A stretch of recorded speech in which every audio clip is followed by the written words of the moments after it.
We just in new market. We are one. We are one. Build new head office for the free poor of Monrovia. We are one. We are one. Send our doctors and students abroad for the fun study. We are one. We are one. Provide scholarship for LU and pay one fee. We are one. We are one. So what do you must do in 2 years to please you work out? And I get out to see. You say we should Go and demonstrate. You will be there. Demonstrate, yeah. Let me ask you work out. When we spoil our country, who will help us face it? They say no, work out, say no. When you bring out a hand, who will help us settle it? They say no, work out, say no. Taking shock out of getting power. We not here for that kind of flower. Work out, get black out, a chance, oh. That it work out. That on money work out. That it still work out. One on money black out. Yo, yeah, before. Yo, yeah. That it work out. That on money work out. That it still work out. One on money black out. We not here for it. We got pay their dream. It's your bonaro.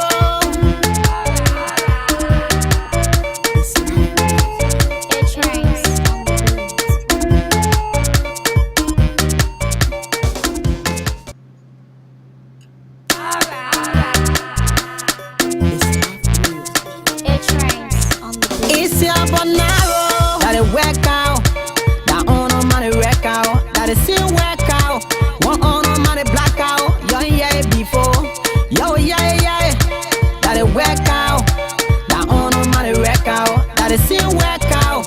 One on money black out. We not here for it. We got pay their dream. It's time for us to put hands together. Move our country forward. Let's stop the haste. Focus on our country. Preaching fake messages. And not good for us. Let us stop the other money. Yeah. Well, in Liberia, overseas. You paint your country black. You feel style on social media. You are work out. No need no pain. All the money black out. You gotta stop it. All the hate messages you preaching. Do not buy into the anti-African agenda. The people you claim to love, the people you want to. We must discuss the Rofon issue. The Buddha can come over and come and steal money. Because the budget has come, so he come. So stealing money, but they can start that Rofon issue, must discuss it. We will not have two sessions to discuss the Rofon issue. What? Sorry, I'm going to do what? What will Ruth say? Then you come out, Ruth say, you must touch me. My brother stupidness for me. Bring that stupid, yes. Oh, what am I doing? Yeah, what am I doing? What am I doing? I'm going to tell you a little rules. I'm going to tell you a little rules. Let me tell you, man. You're being no correct. Come before me. So he's Maxwell County District 10 Representative Yeke Kolba. He wants the raw phone issue to be discussed, which he says the speaker hasn't been given attention to. That road phone issue must be discussed. That road phone issue must be discussed. That road phone issue must be discussed. That road phone issue must be discussed. Father, ain't my brother. Ain't my brother. Ain't my brother. If I not respect it, I will not respect nobody here. What you gonna do to put me outside? You can go do research on our rules. Go do research on our rules. The speaker bring up alone, you don't know the rules. Go do research on the rules. The only time you can put me outside, I want to use alcohol. Let me tell you today. If the speaker don't tell you, you think they're stabbing what? You close that bar, man. You criminal like you, Thomas Fala. Criminal like the only thing you can kind of section when I budget our money business. Roll like you. Sorry, I'm gonna do what? Sorry, I'm gonna do what? Oh, you might go do research on the rules. Go do research on the rules. Very good, Jaggerus. Jaggerus. As I speak straight English, it is Jaggerus. But it must be resolved.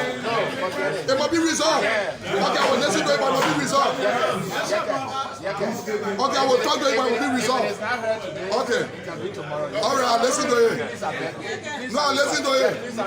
I'll listen to it. I beg you, sit down. We got Jaggerus. And you must tell us because when I speak English to me, I don't understand. Because when you speak to me, I will speak it back to him. female condoms. Yeah. Oh, they get female condom, they get male condom? Yes. So for the females. No. Explain to me. Sister. Yeah. Sister. Okay. Explain to me what a female condom can do, what a male condom can do. So for the female, the booty. The female condom, I can call it a good for push and start. Because the difference is push and start. The male condom, the penis has to be erected before you put it on, right? Right. But this one, when you finish playing, when it's stand out, when you get push and start now. When you play, it's stand out, then one you can put it on. After 45 minutes, 1 hour, it can stick good to the walls of the vagina. So when you play like that, the thing stand out, you just start doing the business. Whereas the one here, when you put it, the thing gotta be standing, you put it on. When you drop again, you gotta, hello? When you drop, you gotta change it. Yeah.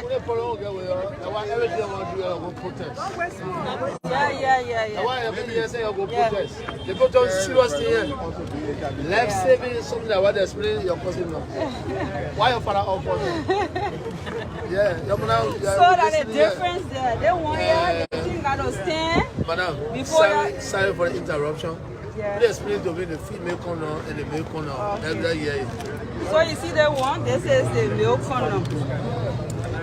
The male condom, each time you go to purchase or you go to get it, it's good to check for the expiry date.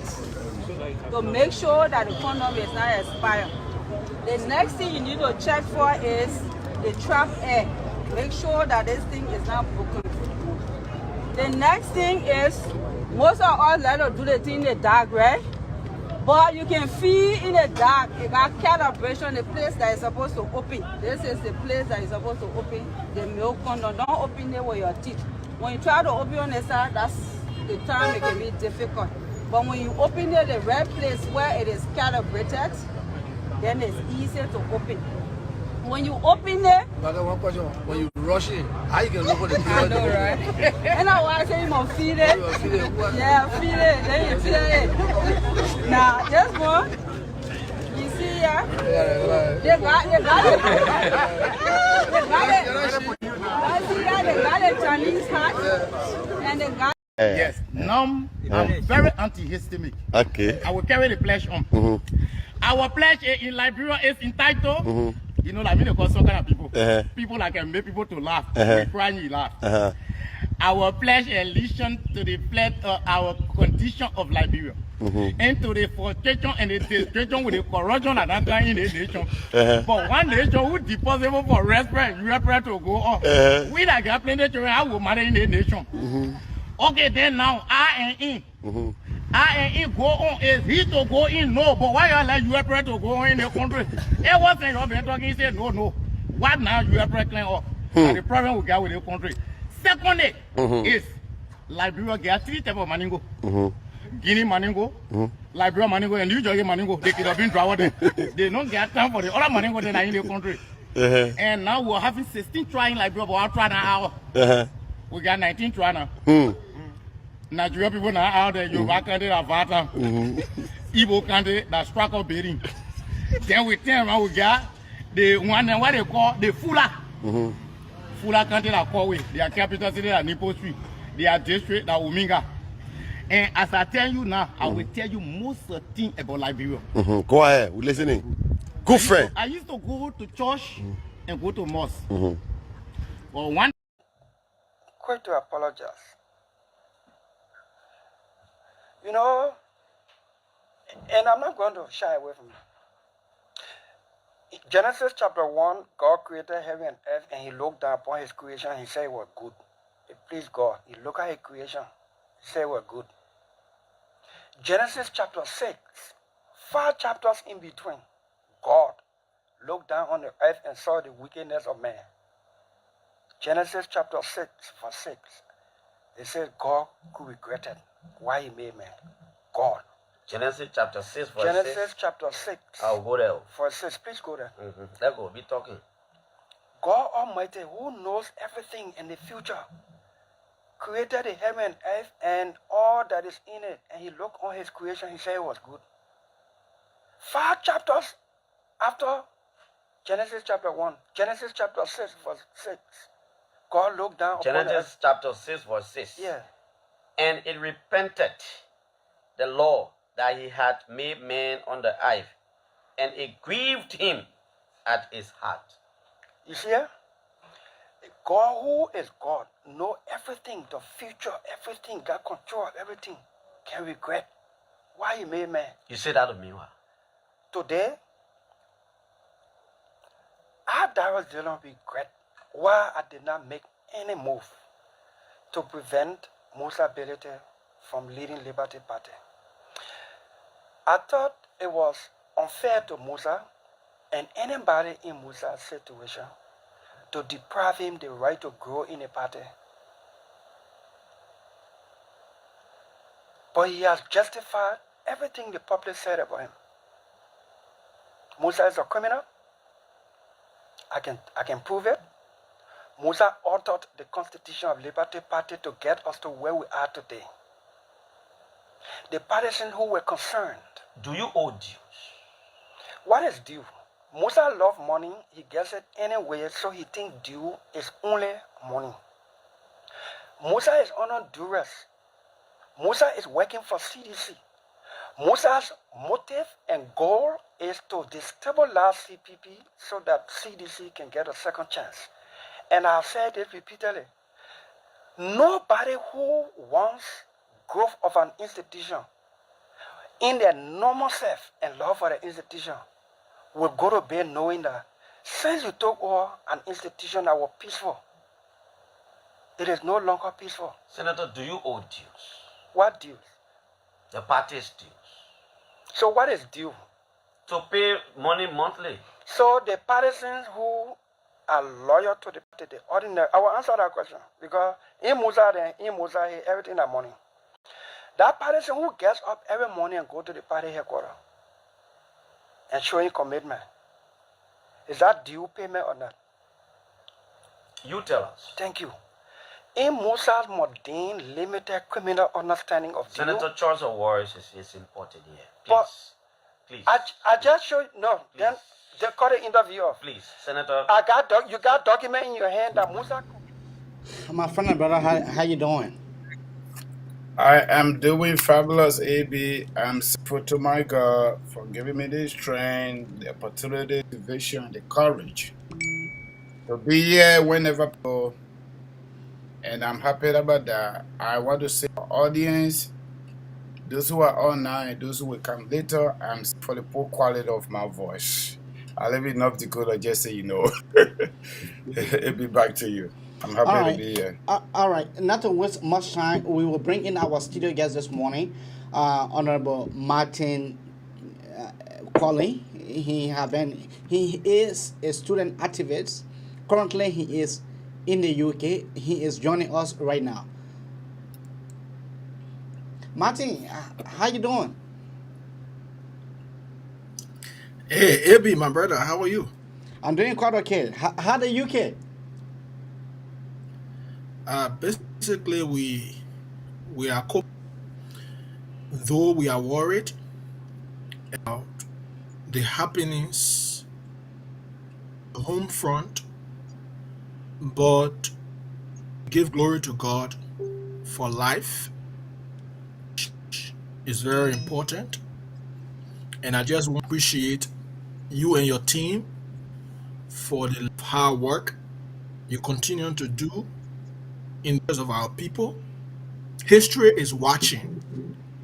History has the tendency of remembering those who often stand up against rotten system in demand of public accountability, justice, equality, and freedom. So thanks once more. What you do is not taken for granted. We appreciate all of you who need to commit your time, effort, and intellectual properties in pursuit of a new Liberia, remembered and archived by history. Pleasure being here once more. This is my second time. I made boot about a few on your show, and it's good to AB. But we are worried about the future of our country as a result of what is happening under Mr. Weir. That I can say for you. Let us jump into it right now. No time to waste. Let me bring my co-host on so that he can be able to ask you the questions that he has, and then we can be able to go ahead. Mr. Francis. My friend and brother, how you doing? Hey, Mr. How you? But man, I've been followed religiously, and I'm excited this morning for you to be here. Again, I'm sorry for the quality of my voice, but I will try. So, we are all in it together. We all want to see a better place. But I got a few questions to ask you on the basis of your own advocacies. So, first question is, from all what we know now, and even what we knew before today, prior to the George Weah, there were two schools of thought. Who was the ordinary people down there that said George Weah country, and he's just like them. They wanted to elect him to use that common sense to make their letter. The other school of thought was the intellectual group, seditions. Majority of them here in other part of the world and few in Liberia, that thought once they grab power, they could make to use their brain to run the country better. My question is, considering these two schools of thought, why is Mr. Weah not following those thoughts? Thank you. This is a good way to. I want to premise my thoughts in response to your question like this. Firstly, who is Mr. Weah? Mr. Weah, as a person, Mr. Weah, president, who really is. I shared this the other time that Mr. George Weah, a footballer turned president, is scrupulous, but he's also corrupt. Look at the track record of who we are talking about. A man who could not even manage his own businesses. A man who could not manage his finances. A man who failed us as a country. Who could not even go to a single international, how they can call it, competition, whether quarterfinal or not even qualify for World Cup, even though he won all of the professional eyes. So this man called Mr. Weah believes in self-gratification. So he doesn't listen either sides, right? Whether school of thought number 2, he doesn't consider school of thought for that matter, because President Weah himself does not understand the essence or efficacy of the school of thought entails. So let's be very clear on it. It's important to evaluate this man on a fair scale, and any evaluation will conclude definitively that President George Manuel Weah has got no clue whatsoever in terms of leadership, in terms of management, in terms of planning, thinking, analyzing, implementation, all of these different stuff. The president diametrically clueless. He's unfit to lead. Let me remember, he's unfit. He's unfit to lead in all dimensions. That's why Liberia is failing. That's why Liberia is failing. Constitution is President Weah has got school of thought. He has no ideology. He has no philosophy. Because the thing is, before a political leader even becomes the president, that political leader must believe in something, and that thing idea. What is the ideology of President Weah? Can anyone tell? Can you tell me, Francis, or can AB tell me? Do you know the philosophy of President Weah, his dogma? What does he believe in before he to power? Or even whilst he's in power now? Can you tell me? No, tells you, not even executive members of the CDC. This means nothing. He believes in nothing. His actions are not guided by any principles. He came to power on the basis of popularity. And when someone comes to power on the basis of popularity, it is dangerous for our democracy. He didn't promise of the CDC, LPDP, and MPP. Just did a so-called manifesto and out of lines from the PRS, the Poverty Reduction. They say, here is our manifesto. The entire CDC manifesto before 2017 election. A photocopy of the PRS and the SD. Go and read their manifesto. Even go and read their agenda for prosperity and development right now. I repeat lines from the PRS and the SDG. Nothing. How can you even develop a national agenda with all the participatory involvement of our? You're developing a plan for the people. They say in the plan that you develop. Does that make sense to you, Mr. Francis, Mr. Kamara? Does that make sense to anybody listening?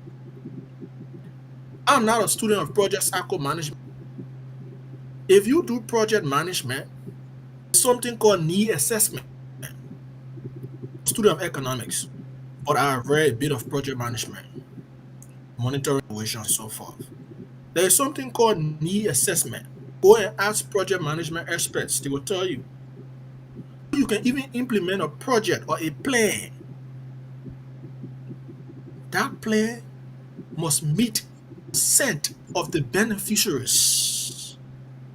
So the benefactors and the beneficiaries must meet and discuss what is possible, and due process you have feasibility study. How can you develop a national development agenda for our country and for our people with all the people's involvement? Where is participatory democracy? I was one of the panelists in a recent conversation held by Integrity Watch, along with international partners including UN Women and NDR and so forth. And this was what I said yesterday, because we're talking about fiscal transparency.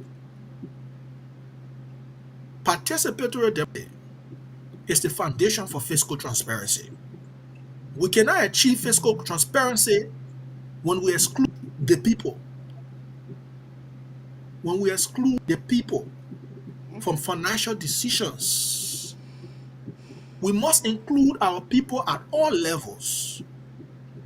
Because at the end of the day, we go right back to Article 1 of the 1986 Constitution. Article 1 of the 1986 Constitution says, all powers inherent in the people.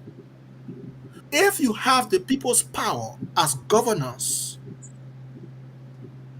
why don't you want to consult, coordinate with them on national decision-making processes?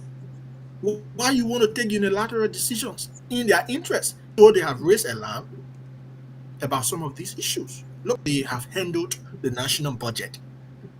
So we have a lot of calls today. And your first question is basis for our conversation. So thank you for the question. Okay.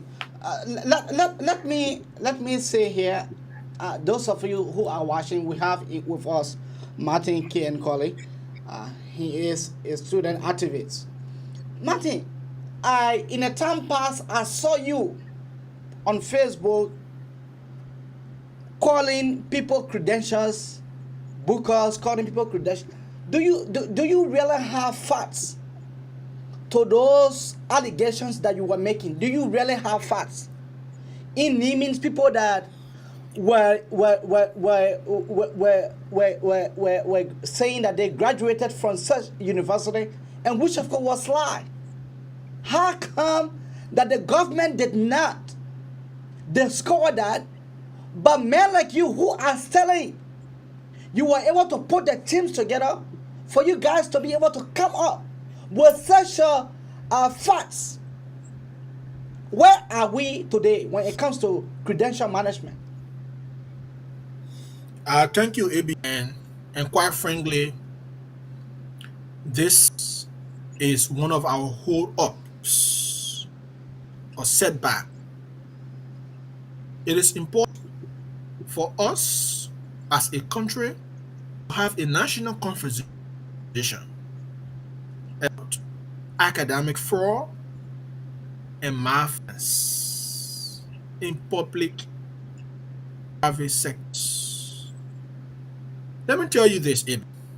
No country, not even the greatest states of America, develops without human capital and manpower development. I want to repeat this.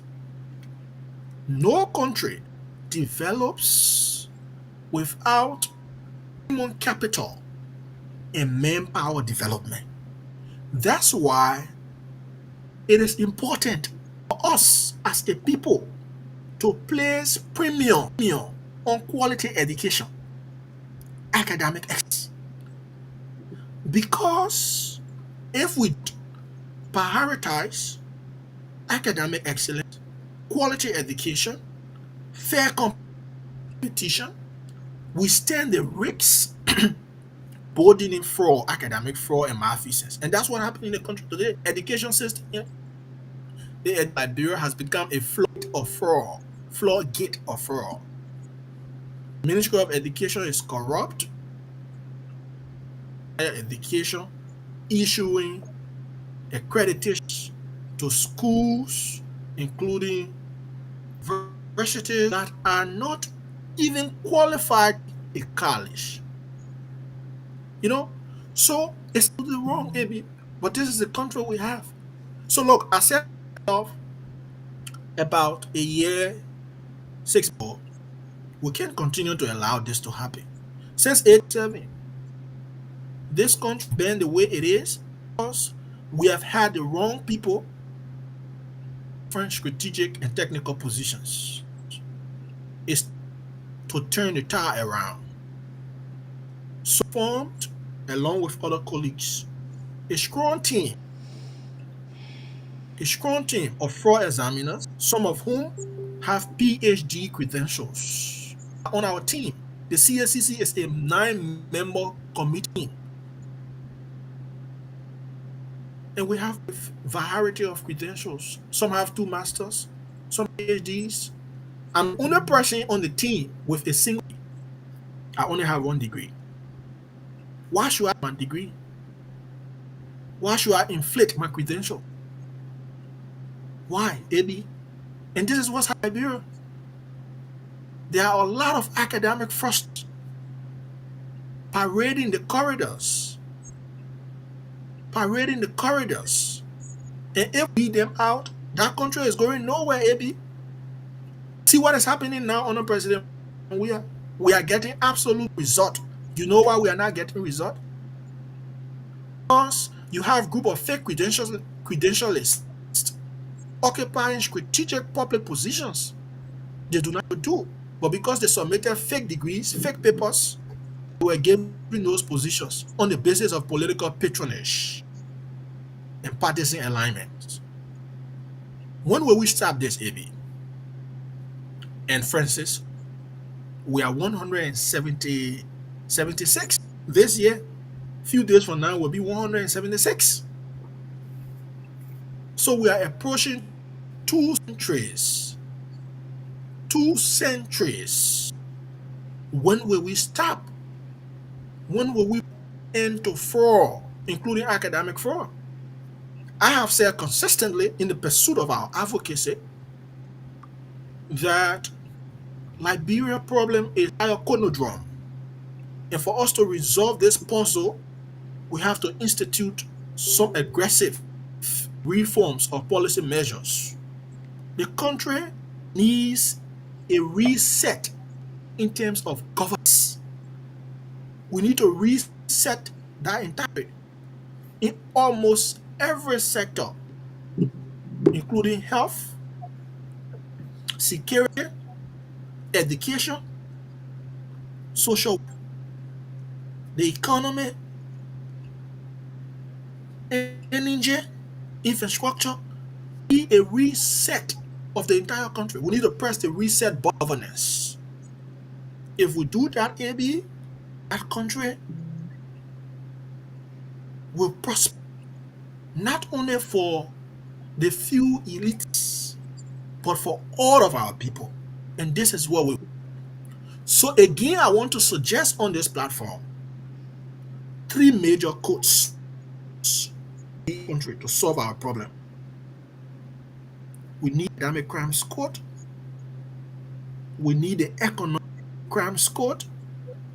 And we also need crimes code. If we have those codes and begin to persecute people who committed heinous economic, war, and academic crimes against Liberia and the people of Liberia, I can give you the next 6 months to 1 year, Liberia will be on a path to inclusive national prosperity, integration, and macro stability. Okay. We have to be about this change. We have to be brave. We have to be committed, be disciplined about this change we are talking about. Okay. Change doesn't come in 1 day.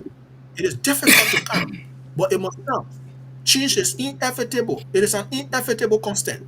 All Liberians, those of you in the diaspora, those of you, all of us must come together for once and make this change happen. It is possible in our lifetime, but why aren't we making it happen? And this is a question all of us need to ponder, baby. Okay. All right. Francis, come in with your next questions, and then I will just add it up, and then we can be able to give Martin's 2 questions. Go ahead. Abi, can you send me the live on Facebook? Some people are on Facebook. I don't have the link. Yeah, I send you I just inbox you the live. Yeah, Abi, read it let me read the topic before I ask my other question, and also Marshall, don't forget them. Okay, folks, our audience want to thank you again for coming, and those of you that will come later. Our topic is analysis and perspectives on trending social and economic issues in Liberia. Our guest this morning is our friend and brother, Mr. Martin Colley.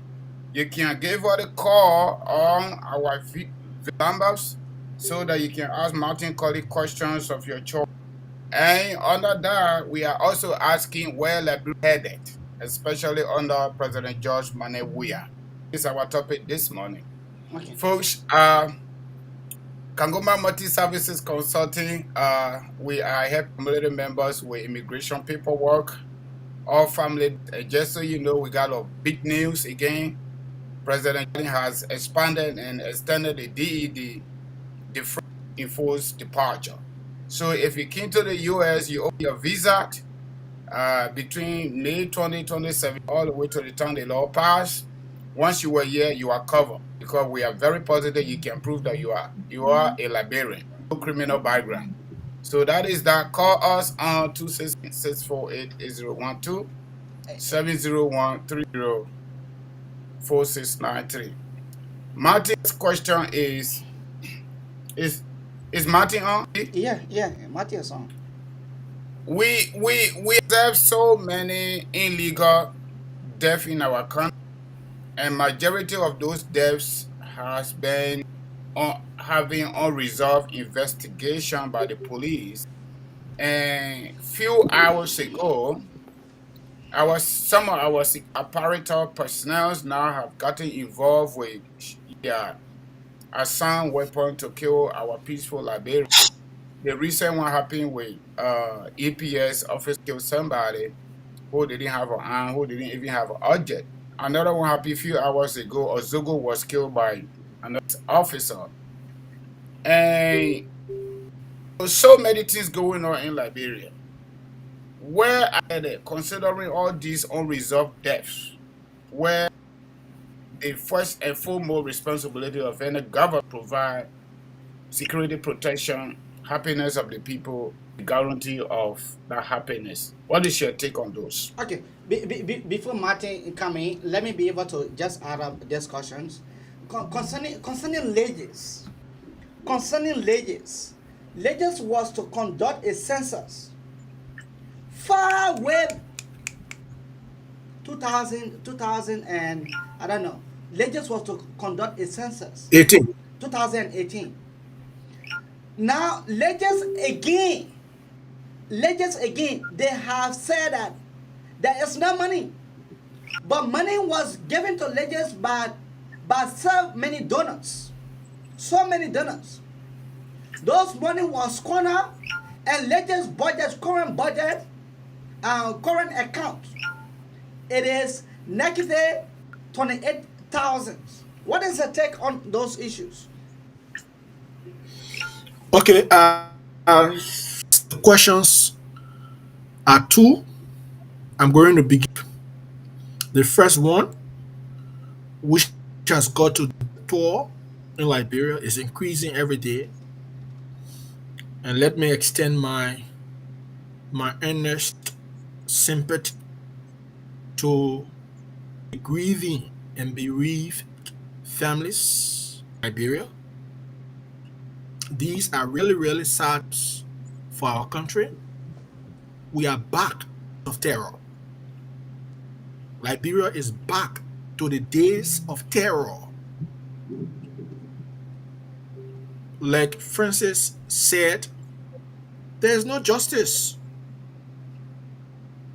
These deaths, no justice for auditors who were gruesomely murdered. They were murdered in cold blood. To date, the police is still investigating. Justice for the 3 children who were kidnapped, trafficked by St. Moses. No justice, no accountability, justice, nothing at all. Our justice system is compromised. The judiciary is weak, compromised, and corrupt. The legislature is rubber stamped. The executive is domineering. Let me say this for the record, since a lot of following. At this moment, President Weah, the country only has one branch of government. Constitution says there should be 3. And they should be independent and coordinative. Let them go and read Article of the 1986 Constitution. Let them go and read and answer for themselves. They run around and making noise. Martin Colley is hateful. The 12 say I'm hateful. President Weah say I'm hateful. All of them say I'm hateful. What is hateful about saying, look, they are killing our people and there is no justice for them? You know what happened before this whole killing spree could intensify? Mr. Weah is responsible for what is happening. He is responsible.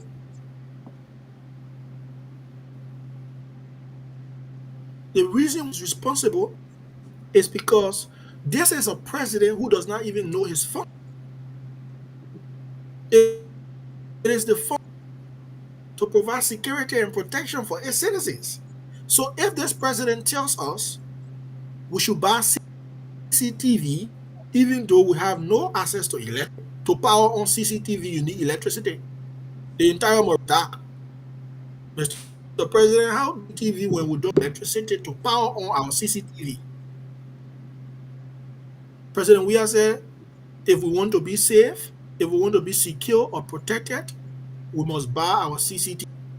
Forgetting to know that it is the responsibility, the core responsibility of the state to provide security. Why do we pay our tax to a government that tells us to buy CCTV before we be protected?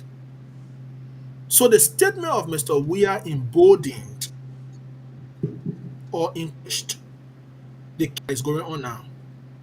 Every other day, a Liberian must look at the stampede that happened in Haiti. No justice for almost 20 people that died during that crusade. that died during that crusade. What happened again? Just 2 days ago, an EPS agent assigned to be as his personal bodyguard abused his arm and took the life of a Liberian. 2 other citizens died yesterday in Nukuta after a police officer opened fire. So because there is no justice, security agents are taking advantage of the fact that the justice system will not hold them accountable, so they can just do anything. They open anywhere, they open fire on armed and peaceful citizens. Nothing comes out of it because we have a system that does not seek justice. Justice is on sale in Liberia. The big shots, higher ups, white-collar criminals are in charge of our justice system. So the poor people don't get justice. If you ask me, will the death toll increase? The answer is yes. More people will be killed and nothing will come out of it. More people will be killed. Ritualistic killing has quadrupled. Ritualistic killing in the country has quadrupled. Serial killing has quadrupled. Mysterious deaths are on the high. What is the government doing? What is LMP doing? What is NSA doing? What is EPS doing? What is DEA doing? What is BIN doing? They are even killing our people. They're killing them. Unfortunate that we have to lose all these lives for no reason. Some of those deaths due to negligence or some account, because nobody is being held accountable. That's why people continue to kill and go scot-free. Unity has become the order of the day in our country. And I want to those of you in the diaspora, because every day we provide this fact-based information.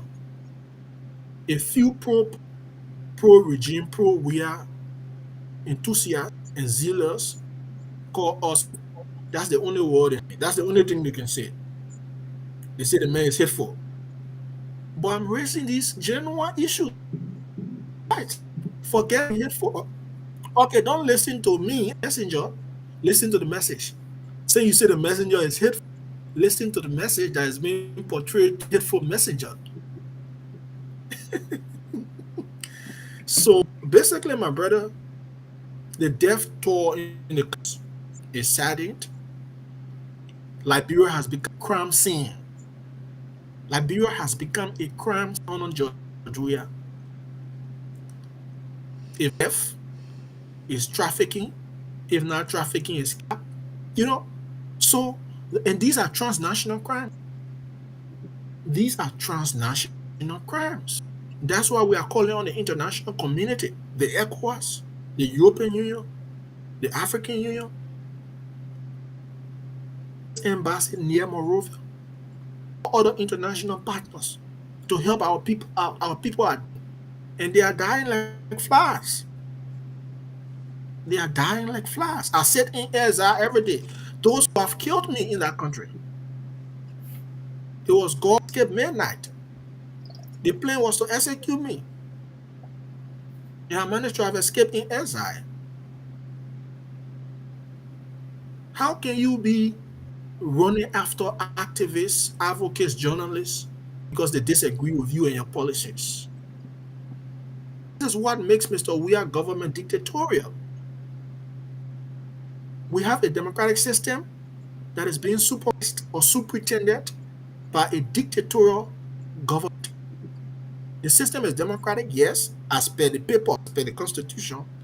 But what is happening in Liberia is even more dictatorship. It has reached the place of ultra-totalitarianism. Ultra-totalitarianism. Mr. Weah has become a fascist. And our people need to know these truths because our duty is to speak to power. So I'm just calling in the diaspora, all Liberians listening, for unite at a common frontier. Our country is in crisis. We are not only talking about socio-economic crisis, but the crises are compounded. Security crisis, in crisis, food crisis, education crisis. The crises are too many. Health crises. Look at JFK, our largest referral hospital, cannot boast of a paracetamol. They write prescriptions on a plain sheet and send you across the road to a man called Lucky Pharmacy. A country funded since 1847. I just received a report this morning. Somebody went to the JFK. They sent me the prescription and I started laughing. The doctor sent the patient across the road to an Indian man at Lucky Pharmacy to buy tablets. Talk from a referral hospital, our largest referral hospital, and I'm going to upload it on Facebook. The prescription he gave. Simple medicines. Simple. But because the guys are so corrupt, they spend money on themselves. They're spending money in these other sectors that will impact the will of the people. So these are contradictions in the homeland. And if we don't resolve these contradictions, more people will die. The state will descend into chaos and crisis. If we don't resolve these contradictions as soon as possible, and 2023 is the time to resolve these questions through the power of the ballot boxes. The people must use their ballots to support themselves and to say no to the prevailing on the home front. So yeah, AB, let me ask my last question. Let me deal with AB's question. Then you can go with your last question. Let me just add it there, Martin. Can I just add it there? I will be running soon. I'm not the moderator of the program. I'm just suggesting. Yeah. Okay, all right, Martin. AB, before I go to my last question, Martin says they wanted to, but let me just call the number again. Our audience are talking about that. So the numbers are 267-648-8012, 701-334693. If you want to send for your mom, send for your pa, your children, husband and wife. If you want to do U.S. citizenship, you want to do how the green card replacement and all of that, all family-based immigration. So give me a call. So Martin, your last statement is bringing me to this question, okay? Number 2023 election so that our people and all of us effort, we should change the system, changing this government. But we just witnessed a by-election in Lofa County.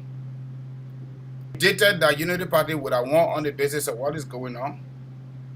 My prediction was not as per the outcome. CDC independent candidate won the elections. And we know what they did. They spent a lot of money. They carry on cash violence and give our people, everybody money they took and gave it to people to vote. So considering the result in Lofa County, especially the home county of Joseph Boakai, who is a contender in the 2023 elections, and Joseph Boakai party lost in that election, what is your perspective, the prediction for the outcome of the 2023 elections in Liberia? Thank you. I think the question is also important because it borders on democratic integrity. It also borders on the future of opposition political parties in the country. So I'm going to respond like this. But was the election in Lofa? I was saying before I was saying that before you go to Lofa, why not you address the latest points first before going to that last question? Okay, yeah, sure. So anything the host tells me is what I'm a man of law. So any question you tell me to address is what I would. So let's talk about Legis. What's happening? But before talking about what's happening at Legis, what is this background of our now population and housing census. Why is everyone talking about this census? Why census? Why is it important? I begin like this, AB. Let's go to the Constitution. For me, I like the law, I like facts, I like data, I like empirical basis when I'm presenting a case or an argument to justify both my premise and my conclusion. So let's go to the Constitution. I want the Liberian people to Article 39. Article 39 of the 19th Constitution. What does the Constitution say? I am not a paralegal. Like I say, I'm economics. But I have read some laws and literatures. The Constitution is very clear. Census should be held every 10 years. The last time Liberia and Liberians went to census from March 21st to March 10th, 2008. That was the last time we had in Liberia, and that was under the administration of Weah's predecessor, Ellen Johnson Sirleaf. From March 2008 AB in Francis, 2018 March, you're talking about 10 years. So practically, constitutionally, we should have had census 2018. And who was the president in 2018? President George Weah. So who violated this provision of the Constitution? President George Weah has violated this provision or proviso of the Constitution, specifically Article 9 of the 1986 Constitution. Has he taken responsibility for this violation? Who is accountable for this violation? When Martin Collins speak, he calls me a hateful young man. How is there a hate to say you have violated Article 39? How is this a hate? Or how is this hatred? Beyond that, AB, I'll explain some technical procedures because the public may not know what's happening behind the scenes or what the agreements are. There was an agreement signed between the government of Liberia through LATIS, Liberia Institute of Statistics and Geoinformation Services, LAGIS. The acronym is LAGIS. So I will not always call the long name, but I'll just say LAGIS for monitoring. LAGIS is the statistics house of Liberia. LAGIS has statutory mandate to conduct the national population and housing census of the Republic of Liberia. And that mandate must be reposed through a joint wrestle of the national legislature. The legislature announces census, just conducts census. So an agreement between the government of Liberia and the international community. When I say the international community, I'm talking FPA, UNF, the Statistics House of the United Nations, Bank, and other international partners, including USAID. The agreement said, look, we are creating this account. Look, the census, the main census account for Liberia is in New York, called the Basket Fund, BASKET. BASKET, the Basket Fund. The Basket Fund is the census account, the census account of Liberia, and that account sits in New York, United States of America. So, according to the agreement, Liberia contributes to the Basket Fund. The donors also contribute to that Basket Fund. The money in that Basket Fund will be used to conduct our census. They have been postponing this census for more than years now. Legitimately, the census should have been held 2018. We are already in a constitutional crisis. And I have already told them, enough is enough. If we are not getting any census this year, which I am predicting can held this year because they looted the transfer of government's contribution to this Basket Fund, I'm going to sue the government. We need to start suing the government, AB. Because they are not doing favor for us to hold census. It is by law. The law says, Mr. President, Mr. We have to hold census after every 10 years. You should have held this since 2018. So when Mr. holds a census, he's not doing favor for A, he's not doing favor for Martin, he's not doing favor for French Liberian citizen. He is on a mandate by the Constitution to hold census. How he gets the money to hold census, it shouldn't be our concern. The law say hold census. It didn't say how to generate the money. It said the government is responsible to hold census. So this basket fund, the transfer that has been made from our side, the Liberian government, doesn't go directly to the basket fund in the United States of America. It goes through an account at LHS census account. And those of you monitoring, I want you to go on my page, Martin K. and Collie. All of the documents are there. Bank statement of this particular account, LHS census, the bank statement is available. I don't just talk about proofs. That's why I told you the other day, invite one of them on your platform and invite me. Let's debate. Journalists and talk show hosts have invited me and invited them. Come. You know why they will not come? They don't have the facts. They don't have the facts. So let the Liberian people monitoring right now go on my page. The bank statement of the latest census account is available. And let's run through the bank statement quickly to tell you how corrupt those elements alleges are. Either that the LACC indicted the entire alleges for corruption. Go and read the latest LACC report. From executive director to the deputy for operation, the deputy for action, the deputy for information and coordination, all of them were indicted on the basis of 5 charges. Let me be so let me go to the report. I posted a version of the report also on my Facebook page. If you want to access, those of you monitoring, you can also access. We say these things, AB, ridicule our country. A pro-poor idiot asked me just the day before yesterday, why are you always saying bad things about our country and President we are? My response was very simple. Because bad things are always happening.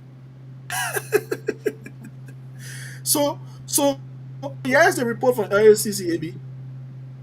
You know? Here's the report from LACC. See the various charges. So them for number 1, theft. For 2, misuse of public money. Number 3, bribery. Number 4, criminal conspiracy. And number 5, misuse of entrusted property. 5 charges. People who are heading LHS, people who should control our census. Anti-graft institution in Liberia, LACC, Liberia Anti-Commission. Not Martin Colley saying it, not AB saying it, not French. Their own government agency. Get it? Their own government agency investigated and charged them with these crimes. Recommend Ministry of Justice to prosecute them, but to date they have not been prosecuted because President Weah is protecting them. President Weah himself is corrupt. Okay. Hello. All right. For those of you, President Weah. Why? President Weah himself is corrupt. That's why he's not taking those reports and findings from LACC seriously. So let me provide more details on the looting that is going on at LACC. Who are involved? For example, Wilmot F. Smith. But Wilmot F. Smith, does Wilmot Smith have any background in statistics? Does he have any background? Things that are the question. Somebody who does not know statistics is the deputy boss alleges. So you see what we're talking about, the issue of credential audit. Wilmot Smith does not know statistics. He does not have degree in statistics, but he's the deputy boss alleges. This is How can you misplace people like this? No wonder why we are not getting any result from the system. And we may not get result anytime soon. Unless Mr. Put it out. Mr. Weir lacks the vision. Mr. Weir lacks the administrative aptitude. Mr. Weir lacks integrity, commit political will to make any real transformation in that. Besides the report from LACC, which outline a number of charges, criminal charges them, look at what they recently did again. They had the account of the census fund. So let's go to details. I just took one particular case of the bank statement to analyze. I haven't even analyzed the entire statement. I'm analyzing the bank statement bit by bit to expose them. But again, who will persecute them? When the man who should demonstrate political will is also corrupt. He's building private estates all around the country while the people suffer. All of building estates and mansions at the expense of the ordinary people. They came to power actually to loot and not. And the situation alleges, the school of corruption alleges, is indicative of this sorry. So let me give you more details. Let's go into it, AB. For me, I like facts. So for the bank, these are details, right? Bank account number 6006432. That's the census account number, census bank account number. It's completely empty. We were at zero. They went into overdrive. So we are negative right now, negative 28,000 plus. Ends, it will be negative 60,000. So they continue to withdraw criminally and clandestinely from this account. How is census possible when your census account balance is negative? So let me go to currency, USD, closing balance. As of July of 2022, the closing balance of our national census account, $28,261.27. Total withdrawals, $2,085,543.24. So the statement period, March 1st to July 5th, 2022. The statement is on my page. Those of you watching, go and analyze the bank statement for yourself and see how corrupt these are. So basically, I took all one from there, right? If you look at the statement A, B, and Francis, you'll see a repeated name called Lawrence Siabati. Lawrence Siabati, in a period of less than 2 months, withdrew from the account $98,740. Lawrence does not work for Legis. He does not have Legis. He does not work with Legis or any of Legis' partners for that matter. Lawrence is a ghost name. Criminals are Legis, including Wilmot Smith, use this name Lawrence to go and withdraw. When they withdraw done, they distribute the money among themselves. Let me list a number of withdrawals that were done by this one Lawrence Batty in less than. And these withdrawals were done from the census account. The census account holds the shares from the government of Liberia, and the money coming into that particular census should actually be wired to New York in an account called Back One for Liberia census. Partners are also built into. You understand it, AB? Yeah. You understanding the process, right?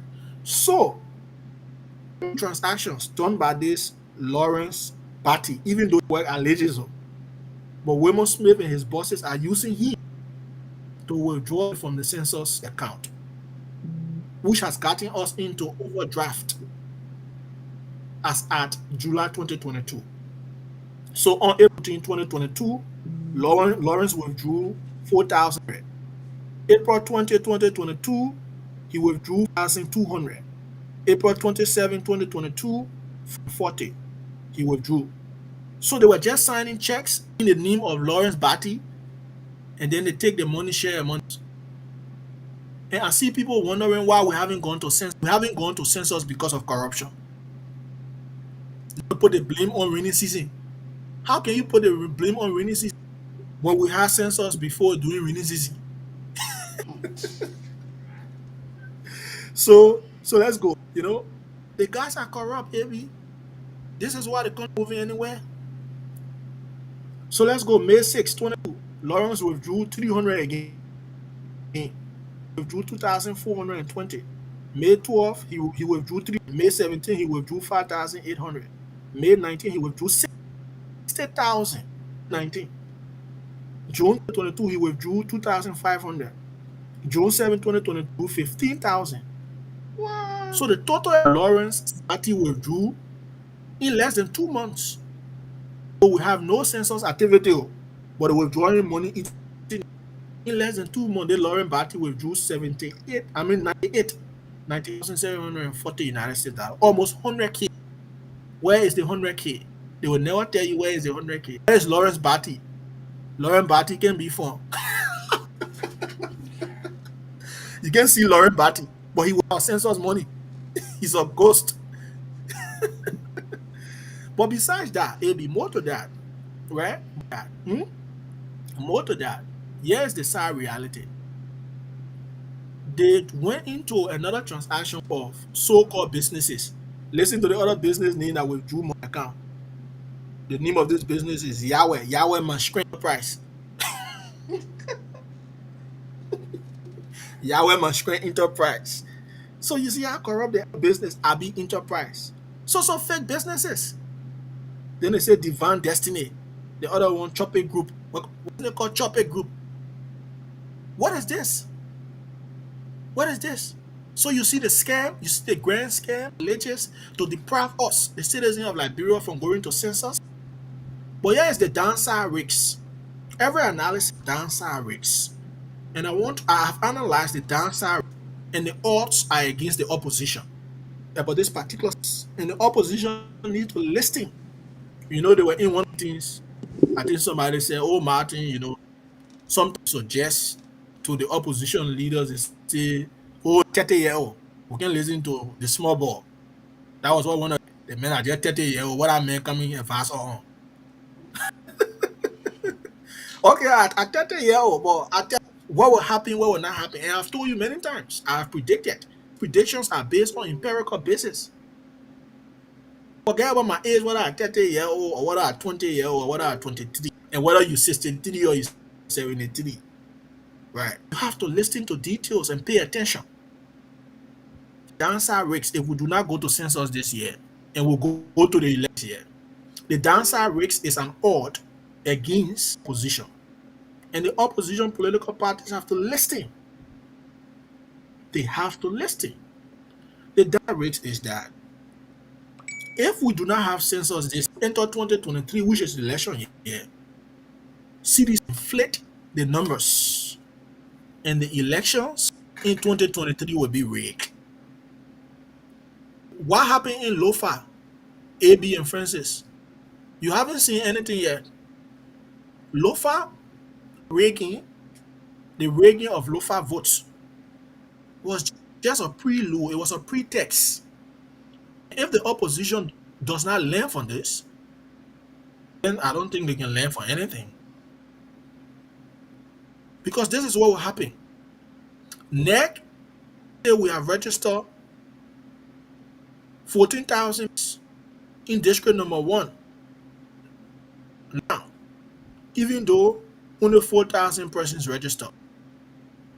So the opposition will have no data, no statistics to argue, because new registration done. And the new registration that will be done no longer on the basis of the 2008 census. No. Because from 2008 on, count the number of years. Talking about 15 years. So the population increased. Population growth rate in Liberia is about 5%. So when you do your calculation statistically, using 2.5% population, our population cannot be the same as it was in 2008 when we conducted census. So NEC will be playing the latest and playing the role of NEC at the same time. And you know NEC will already have. Those commissioners are not trusted. The chairperson of the commission, Madam Deviana is corrupt. She was just at the court answering questions relating to corruption and malpractices. And she struck a deal with the CDC government to pardon her and she will give them the elections. Opposition have to think, another guy there called Fire. He's the former head of the database unit. He's now a commissioner through the influence of Nathaniel McGill and Samuel Twain. He was the one who manipulated the statistics in Joseph Quattrofala's interest. But are you aware that the votes of this endorsed candidate were inflated? His vote inflated. And we provided proofs. Exposed the neck because I came home that night. I was looking at statistics. I was reading through. And I raised an alarm. I said, no, statistics are wrong. NEC is wrong. You know what they did? They shut away immediately. When I started reviewing the number and through the statistics, I said, no, but these statistics are wrong. They are inaccurate. The margin of error too high. So they shut down their website after I raised the alarm on my Facebook page. And we trust Deacon to lead us to 2023, especially with us. The election will be messy. And the mess, that election in 2023, that mess will be in favor of the ruling class. Okay. Against the interest of the people and against the interest of the opposition.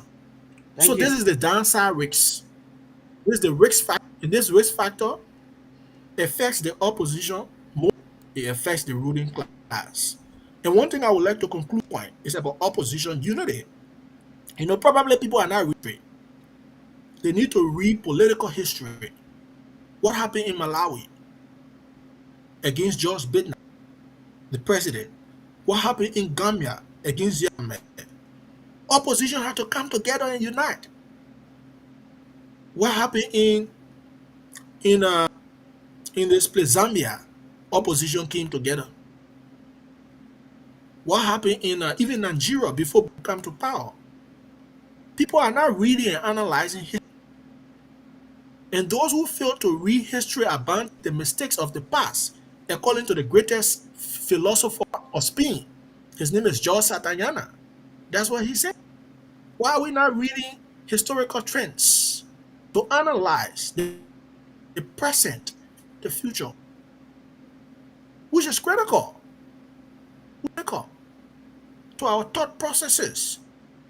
23, from an independent perspective, a historical perspective.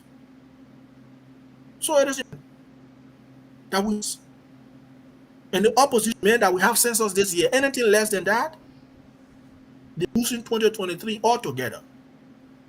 Thank you. Happy was more. Thank you, AB and Francis.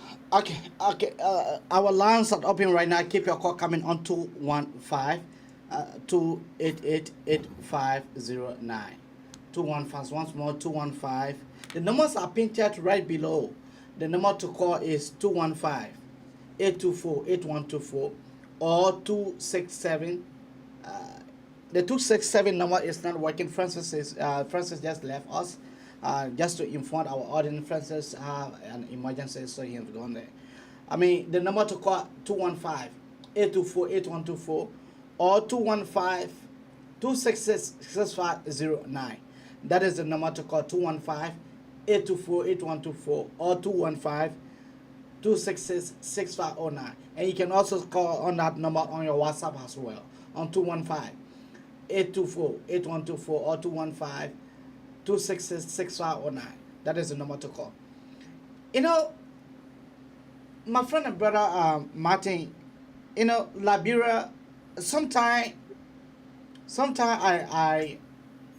I feel that the vast majority of the people, the peasants, never did justice to themselves. Because in electing someone who have no history, someone who we elected as senator, that was the litmus test.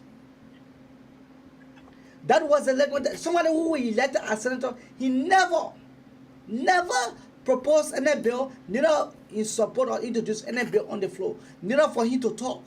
But all he was doing, he was just taking the money. To the extent When this criminal was elected, the mayor never had the vehicle to go to the capital building. It was every Melvin Snow car that he had to use. We look at that man, we gave him state power. We did it to ourselves. But AB, let me say this, right? You made a very valid point, very important point. At the other side of the debate, using dialectics as the basis of our conversation. George Weah was a poor man, a poor former war base, very poor. They uploaded his assets documentations commission. He didn't even have up to 5 million. The monetary value of his asset. I'm not talking about fish. Can still upload it again for the people to see for themselves. In his bank account, he didn't even have a poor former war boss before becoming senator, before becoming president. Go and look at the main pictures before being the power. Look at his picture, look at Madam Dia's picture. You know there is something called lifestyle audit, right? There's something called lifestyle audit in financial accounting.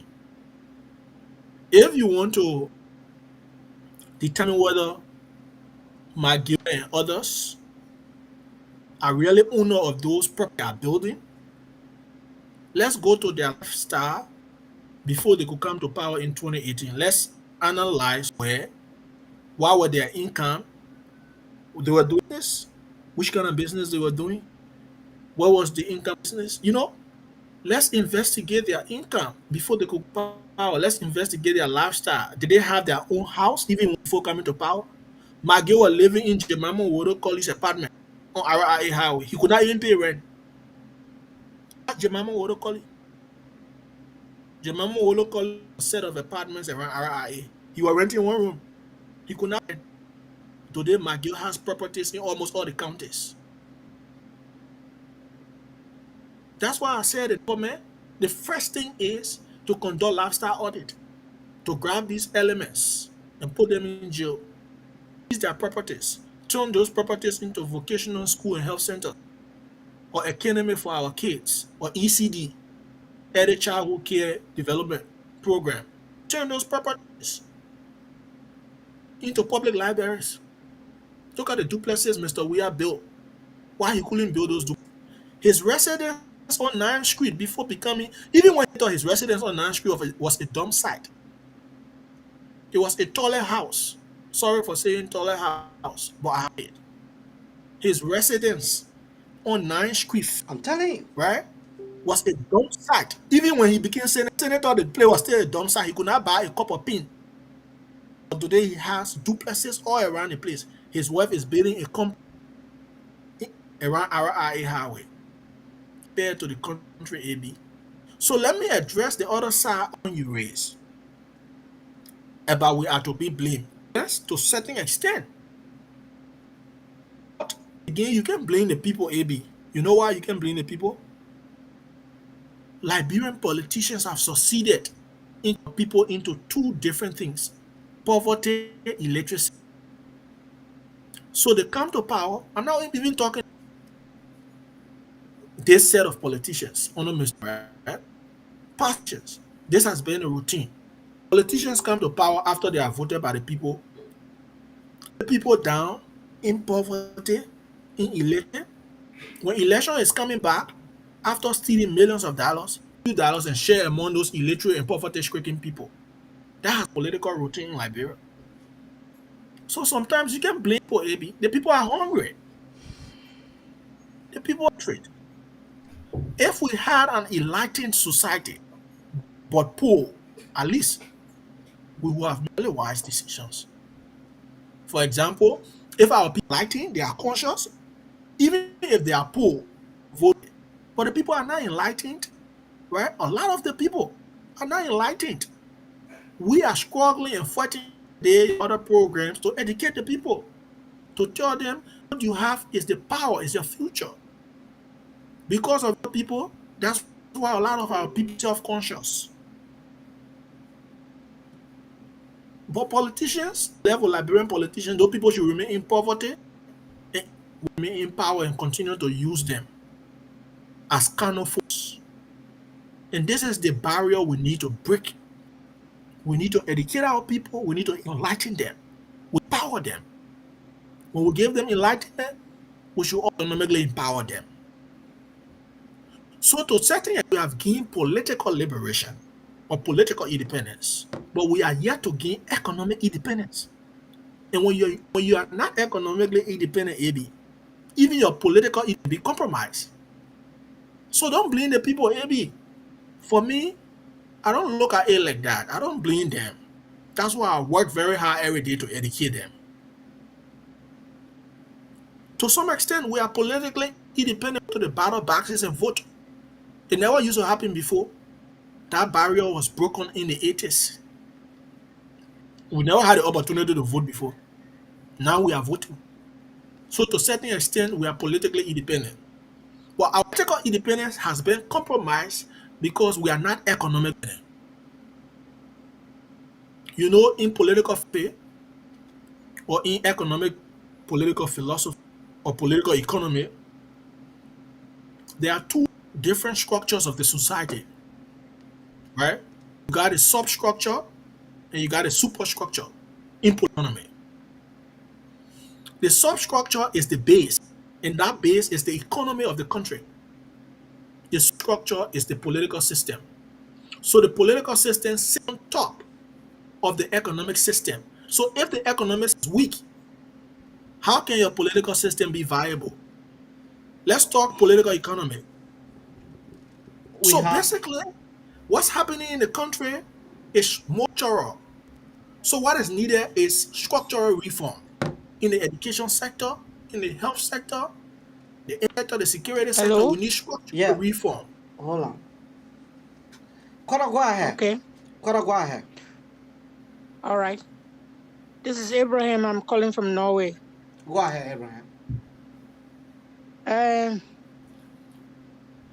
I'm grateful to Mountain for all the analysis and everything that he has said. But I just want to ask him one question. Mm-hmm. Which of the courts is Mountain intent to sue the government? Is he going to sue the government to the government of Liberia or to ECOWAS? Because, for instance, if he's considering ECOWAS, I think he needs to remember that the U.S. government has a history of being sued to the ECOWAS for about 3 times. The first time was, I think, Mrs. Doe, second Charles Taylor, and maybe somebody else. 3 persons sued the government. Yes, Justice Janet. And we as government never honor any of these verdicts from the ECOWAS court. So I'm wondering. Okay, thank you. Which court? Yeah. Thank you. Martin, you can answer that question. Yeah, so basically, you know,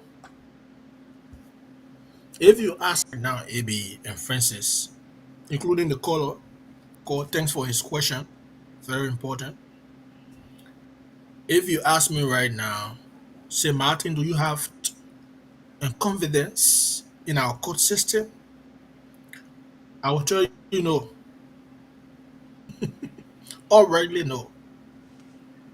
But should we continue testing whether it is good? I'll tell you yes, we should keep testing and trying. Because where do we go? Liberia has a common law system. Countries in the sub-region, including ECOWAS countries. The common law system is the final article.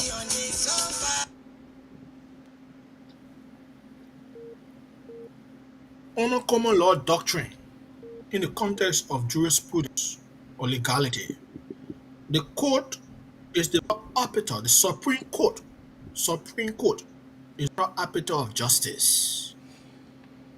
So if we corrupt Supreme Court that has already defined the integrity of its authority by injecting, EJTING, injecting one of its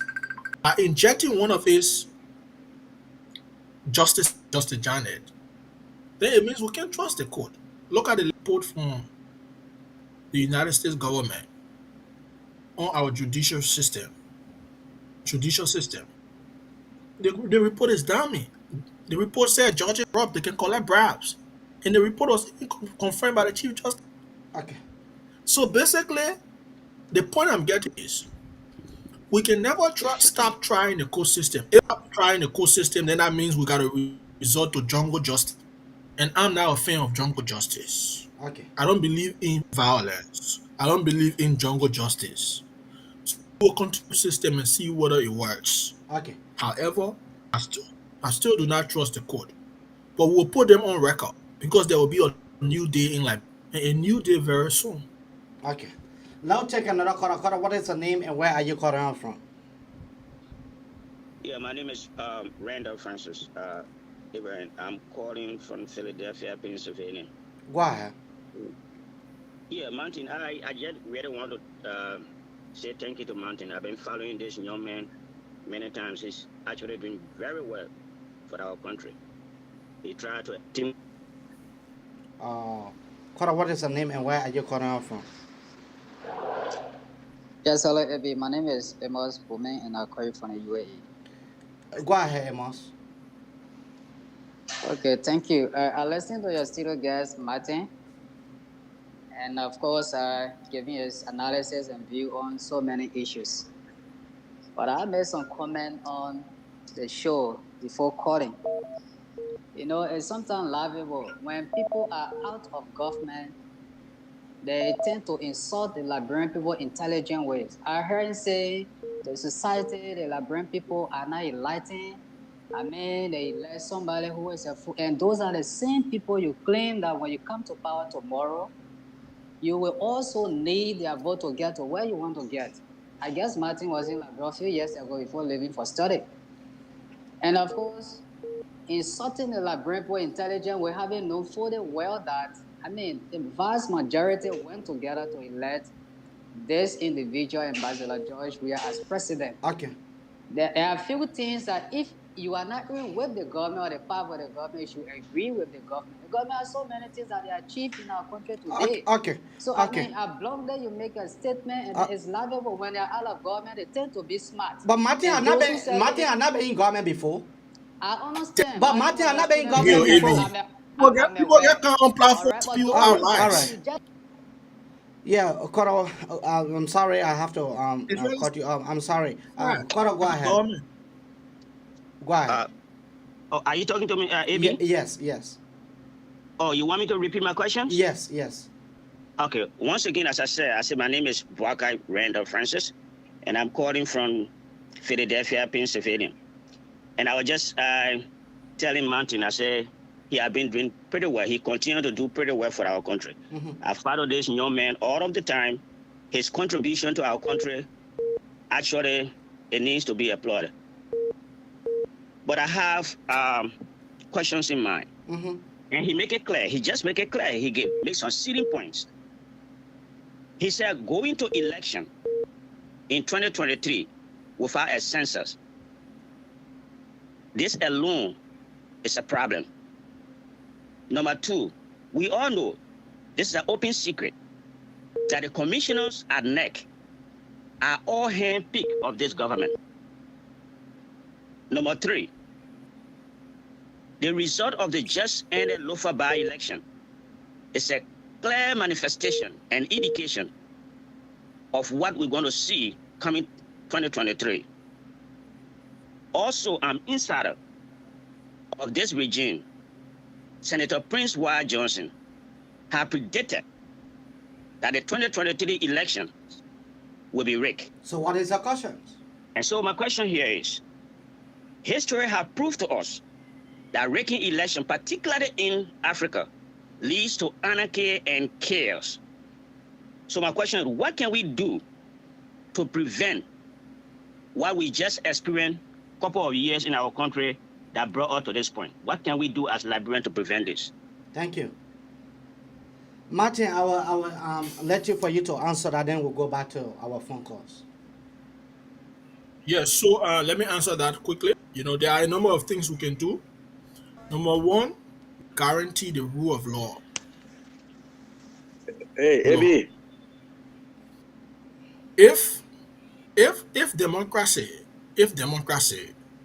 must sustained or guaranteed, the law must be of priority or essence. Second thing we need to do, we need to build democratic institutions and not democratic individuals. Our politics in Liberia surrounds or revolves around individuals, institutions. For example, like I said this morning on one of those, when you talk about the Unity Party, you talk about Bwaka. When you talk about ANC, you talk about Kumis. When you talk about LP, you talk about Yombli. You talk about CD, about Wea. When you talk about ALP, you talk about UE. And the list goes on. So our politics, our politique is more individualistic. And we need to take paradigm shift us institutionalized politics. Because institutionalized politics basis for pluralistic democracy. If the decision of a particular political party is made by just a few, then what about the partisans? Go to other countries. Politics are built around people. People decide the fate of their leaders in those political parties. But in Liberia, it is the opposite. Political parties are built around a few people, and those few people decide the fate of the majority of the other people. That's why I often say, why is giving God harder? Why is Liberia giving heavy? We do everything the opposite way. We have another caller here. Different result. We have another caller here. Caller, what is the name? What is the name and where are you calling from? Yeah, Ebi, I'm Bernard calling from Australia. Bernard, go ahead. How are you? Thanks for giving me the opportunity. I just want to tell Martin, thank you for the good work he is doing for our people. We have about 10 or 15 of him in our country, to unveil this kind of thing. Because a lot of things going on in the government, this guy government, and nobody can talk about it, but he can come up, and check like the fake, PhD, doctor degree, they normally bring PFC, and he dig into it, and they all come out here, it can be true, these people, they came with fake degree. But my point I want to make here, AB, is that it's just a matter of time. I know at the appropriate time when we get a government there, gifting Lama and that guy who killed, and brought in the central Morea Street, I don't know, near Katira or Broad Street. Those people don't one day take joy we are to court. Even it take 100 years, because the CRD in Liberia, right?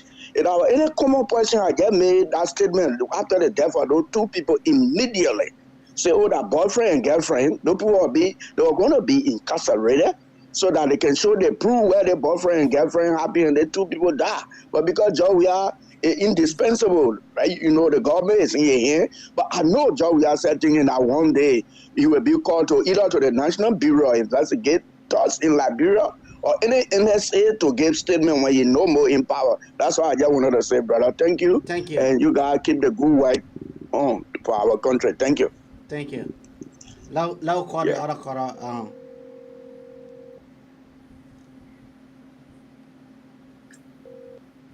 Yeah, caller, what is the name and where are you calling out from?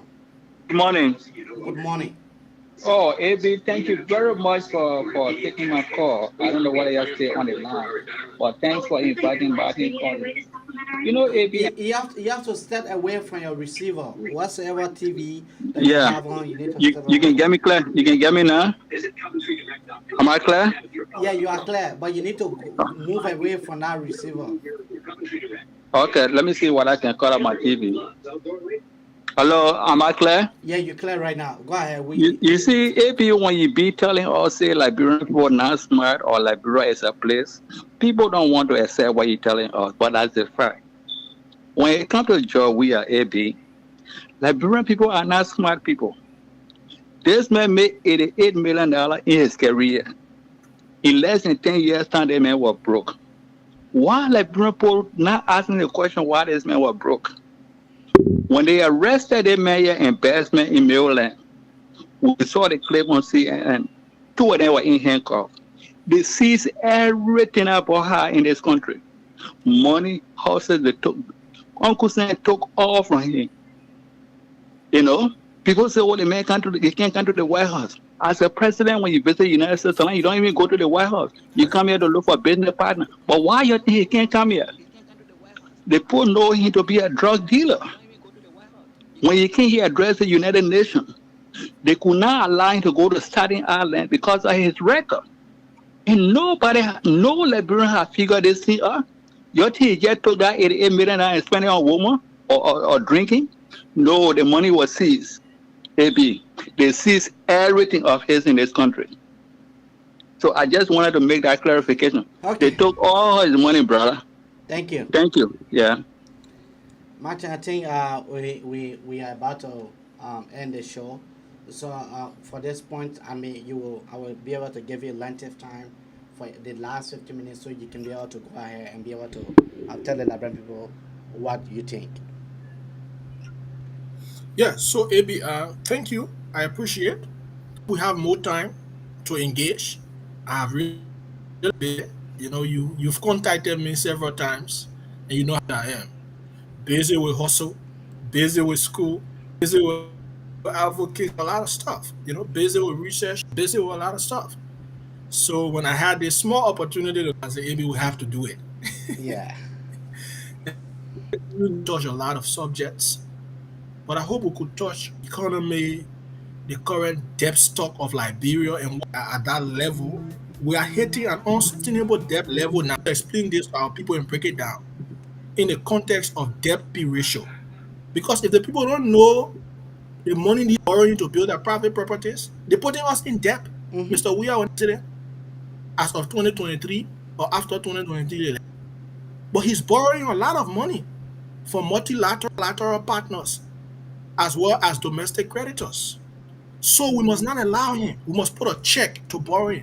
I wanted to provide a full analysis of our debt to GDP ratio using the current statistics and data from the Central Bank of Liberia. But we can talk that another time. You are welcome. You are welcome if you want to talk about that. Yeah. So basically, no, I have 15 minutes. So I want to take on one of the, because if I'm talking about that, that's a technical, talking about debt to GDP ratio. Technical, I have to take my time to break it down, explain it for our people to understand in the simplest manner. So let's have another show. We can directly on the economy, okay, with emphasis on the debt that Liberia owes, its external and domestic credit. Right? We can focus on that, but I can just give you a gist. President Weah could come to power, for example. Our total debt stock, the money we were owing as a country, Madam Sally was leaving power, was around 807 million. And Madam Sally accumulated that accrued debt in a period of 12 years, right? In a period of 12 years, we didn't even reach the 1 billion, 800 million, both external and domestic debt. So Mr. Weah made the debt at that level. He has taken it to 1.7 billion United States dollars in less than 5 years. In less than 5 years, our debt stock now is around 1 billion. So let's do a comparison in the context of GDP ratio. But before doing this, our people understand what is GDP. People who listening may understand. And some people understand, some people may not understand. So GDP is gross domestic product. And what is gross domestic product in economics? It's the total monetary value of the services in a country. So if we calculate the monetary value of all the goods and services in Liberia, the amount we get from that calculation is our gross domestic product. We divide that amount by the number of people in the country. what we get out of that gross domestic product per capita. But one time to talk about a lot of these things. But the point I want to make quickly, because I don't, is that Mr. Weir has accumulated far more in 4 years than Madam Sirleaf accumulated in 12 years. If we want to draw a comparison from a technical angle, we can say that Mr. Weir has borrowed more money in 4 years than Madam Sirleaf borrowed in 12 years. So you see where the country is going. Are they using the money for political projects? They're using the money on politics. Quick impact projects. Development must never be about quick impact. Development must be about real impact. There is a difference between quick impact and real impact in the context of economic or economics. So the point I'm making is we have a debt stock of 1.7 billion approximately, and we have a GDP, gross domestic product, of around 3 billion. 3 billion according to the World Bank. So let's do the ratio, 1.7 to 3. So it means that debt stock is more than 50% of our GDP. That's the economic interpretation. That's the economic interpretation. The other day I sent an environment minister 12 year environment. Let's talk about the debt ratio and what it was on earlier, what it is now, and where we are going back to HIPIC, HRPC, heavily indebted poor country. It was under the administration of Finance Minister Anthony and Finance Minister Augustine Gafwa that our debt was over 4 billion debt was relieved. And Mr. Weir is taking us back. We are now at 1.7 billion. The Liberian people are not talking about this. Are they not concerned that we will debt? We will not be able to pay. At the same time, we will not be able to follow in our country because we have to pay those creditors. And those debts have interest. We'll pay the principal and we'll add the interest. Do we have to take it to pay those huge debts?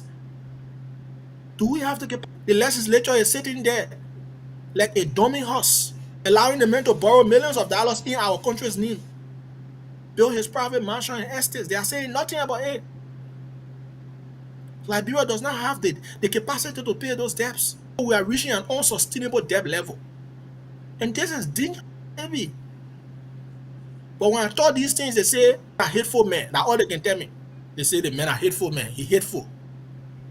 Why are you borrowing this kind of money, Mr. We are in. Do you know how much in the central bank? They owe in the central bank over 400 million. They owe the banks in Liberia over 55 million. I will release all the statistics and probably this weekend by Sunday or Monday. Call them, let's debate. Next time you're on the show, don't invite my one. Call another person from the government, let's debate. Our people need to know the truth. Baby, our people need to know the truth. I just want to respond to that call. A caller said, I'm insulting the Liberian people. How insulting the Liberian people? You say, we should blame the people for voting a man who knew nothing. We can't blame the people because these politicians have subject literacy and poverty. How am I insulting them? We are making strides to educate them, to build national consciousness, to enlighten them. Of course, give our people over the years. So our responsibility, activists, advocates, talk show hosts, journalists, civil society actors, our responsibility is to educate the people, build national consciousness, so that they can press the reset button on governance. Our greatest problem in our country has been governance failure, from one government to another. All you get after 6 years, failure after failure, failure after another failure. She failed. She failed. We are even more. Past regimes failed. So since 1847, we have been getting failure after failure. When will this failure change into success for the good of all? And this is the question I want to leave with your audience. When will we change this failure into success? When will failure into prosperity for all? When will we change this failure into equality and justice? A few days from now, we'll be 176 years old. When will we change failure into economic freedom? Our people live a life of dignity, respect, and safe. When AB? And I keep asking the question, and nobody seems to be answering. And that's why the people be enlightened. Because when they are enlightened, even if they are, They will make sound decisions in the best interest of our country. They will vote wisely when they are enlightened. Enlightenment also breeds empowerment because innovation is a product of enlightenment. So when the people are enlightened, they're innovative, they can create jobs for themselves. They don't need to wait for government. So our problem is enlightenment. We need to enlighten our people. That's why you see me providing a lot of information every day for public consumption. In there to build national consciousness. And you've been saying of our people votes. They've been voting against the government. The process of raking lofa. The process of lofa. But they have been consistently voting against the government, against politicians in power. And this is all we need to do, AB. So I have the opportunity. I know you want to go now. That's fine another time. Don't say, but I can still squeeze in time, like I did today, for us to talk about these issues and reach a common ground on some biscuits and how we move the country forward. Thank you for the opportunity. Thanks to you and Francis. Thanks to your audience. May God bless our people and save the Republic. Thank you. Thank you very much. Thank you. That was the voice of Martin K. and Kwali. You listen to him. You say, oh, this is a guy who was chased out of the country where his man and his father born him. The man was chased and he have to live in exile for some years. Now God been on his side. This young man is in London right now studying, giving the government tough time, giving the government, providing facts, factual information. That's the reason why I decided to bring Martin Colley here, because the talk show is noted for providing the facts. How much we do. Thank you so much for coming. Like Martin said, we'll set up a time wherein you will come to provide more information. Bye-bye for now.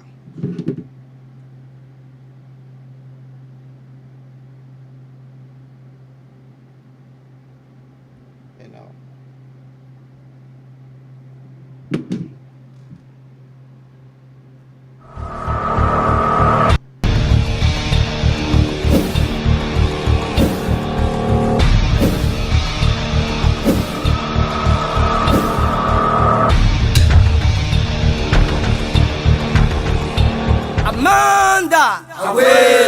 Amanda, Aweto, Maipuye, Liberia, Maipuye.